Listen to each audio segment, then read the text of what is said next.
amigo, digamos, una condición básica, que uno se la plantea también si instala un frigorífico en un arroyo. Es decir, ese arroyo o ese río está en condiciones de soportar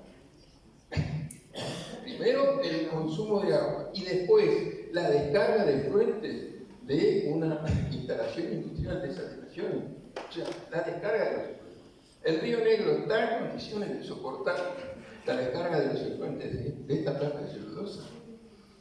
Bueno, ese aspecto que naturalmente, cuando se dio la autorización para la obra, y que además empezó un mes después, no estaba definido.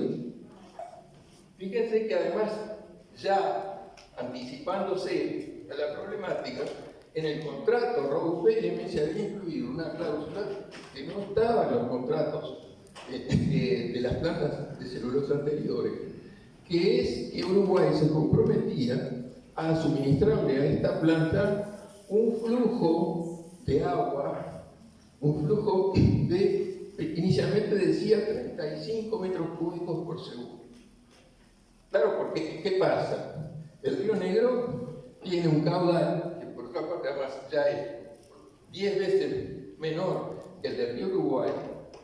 Además, en el lugar elegido no es un río que está corriendo, es un embalse, está entre dos represas, entre la represa de Rincón del Bonete y la represa de Baigorria. Y ya dando una idea de cuál era el problema de los efluentes, el contrato decía que Uruguay se comprometía a suministrarle 35 metros cúbicos por segundo de agua. ¿Cómo? ¿Cómo podía hacerlo? Bueno, evidentemente usando el agua del embalse de Rincón del Bonete, del lago de Rincón del Bonete, que muchas veces, por intereses propios de la UTE, muchas veces simplemente ha estado cerrado.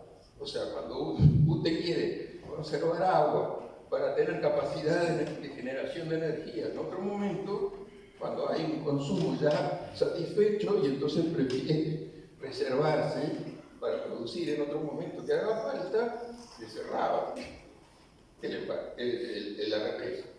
Pero aquí ya el contrato establece una condición que va a tener que cumplir el Uruguay. Después, en el proceso mismo de estudio, esa condición la levantan, la llevan a 80 metros cúbicos por segundo. Para dar una idea de lo que significa 80 metros cúbicos por segundo, tratar de dar una idea, 80 metros cúbicos por segundo son 7 millones de metros cúbicos por día. 7 millones de metros cúbicos por día es el consumo de agua dulce de la zona metropolitana y de Montevideo durante 14 días. Ese es el flujo diario de agua dulce que requiere el funcionamiento de la planta de celulosa. Y ellos dicen que de esta manera va a mejorar el río, porque entonces al haber un flujo permanente, el agua va a correr y va a generar las mejores condiciones, lo cual es una absoluta mentira, porque digamos esa agua adicional que ellos requieren es para diluir 65 veces el efluente que ellos van a largar, aún después de un tratamiento, porque ellos dicen que es un efluente que va a estar tratado, pero tratado al punto de que necesita diluirse 65 veces para llegar al nivel actual de la calidad del agua en el Río Negro, que ya sabemos que está comprometida. O sea, ese es el impacto real.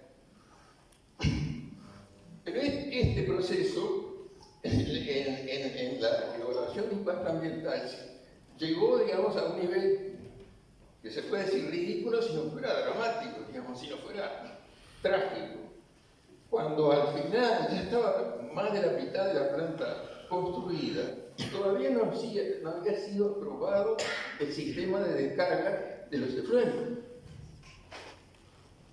Y la empresa presentaba datos, presentaba informaciones sobre cuál iba a ser el contenido de ese efluente, y los propios técnicos de la DINAME decían que eso era insuficiente, que las informaciones proporcionadas por la empresa no eran suficientes.